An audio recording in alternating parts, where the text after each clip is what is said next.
Okay, so to fit this intake on the D17, it's not all that crazy. I don't got every bolt in here, but I'm gonna show y'all. This bolt hole is widened. This one as well is widened. Those are the top two on the intake manifold. Also, the coolant port right there on the other side is widened. I'll show you pictures. I'll insert pictures in the video. This hose goes to the back of that port, which I flipped upside down because it was too much. It was taking up too much space. I had to cut the firewall, which you can see.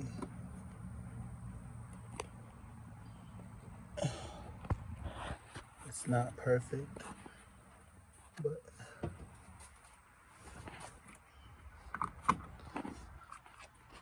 so you can see it kind of touches just a little bit on that throttle position sensor. Okay, you can see the cut better.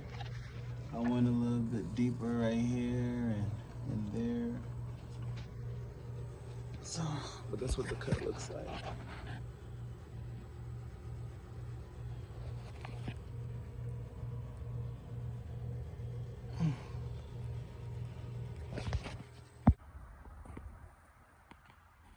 But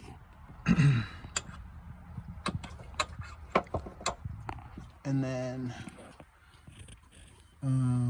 you can run your D17 fuel rail, but you got to do a couple things.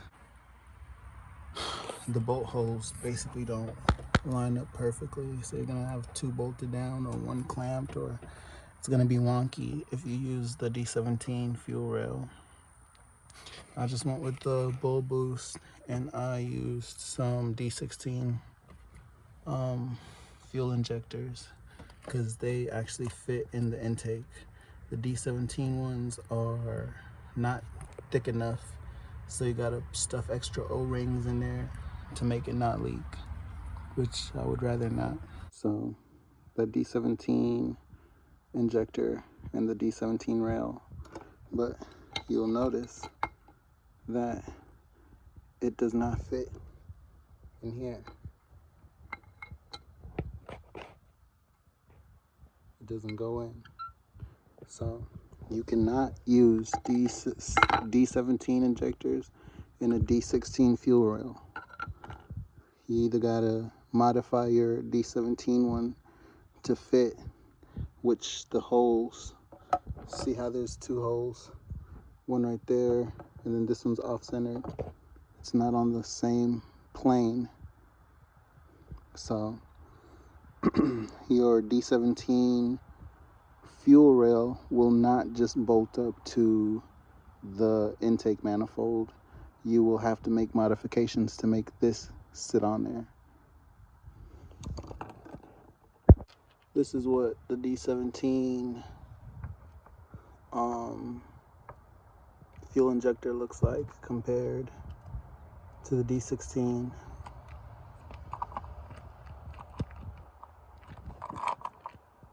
Okay, that's your comparison. D17, D16. And this one is much thinner. So when you stuff it in there, you need to put a couple O-rings to make it fit. Then how everything's ported up. I told y'all this one goes to the back side. This one goes to the brake booster.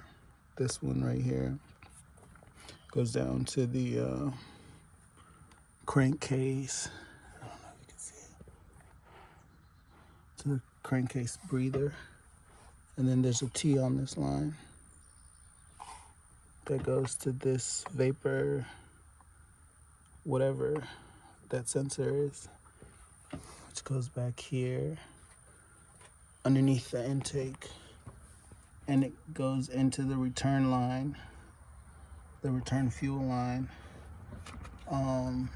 because I went with the fuel rail, I got some end fittings, goes to the regulator, and I meant to get a quick connect for this, but I got the wrong size. So, but I got another one coming in the mail, but that's the fuel line. Runs this way, runs that way into here. What else? Okay, these two coolant lines, this one right here, and the one under there, they go to this remote idle air control, like relocation plate I made.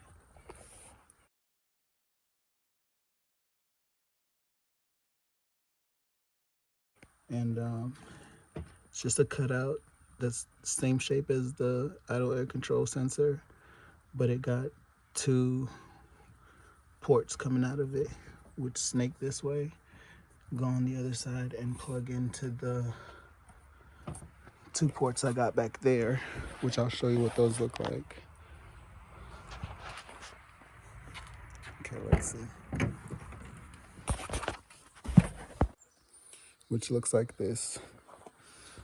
On the back side of the intake, between the intake and the firewall, that's where these two hoses go to.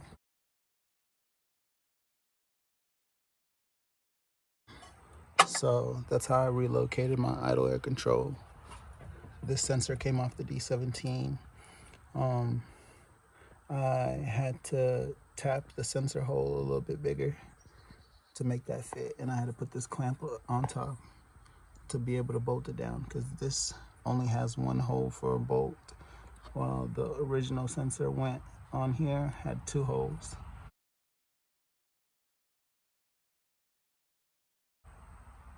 What else? I need to extend my injector plug-ins, but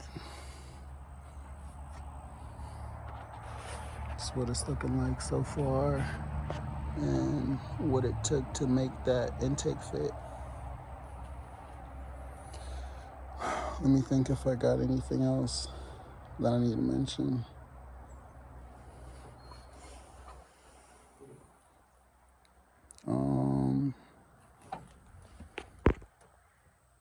This was plugged when I got it.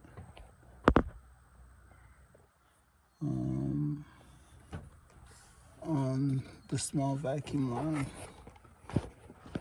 coming from the back, that clear tube goes to here.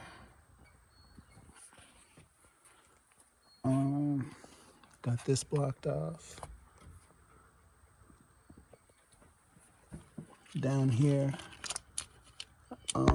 I got that plugged off as well.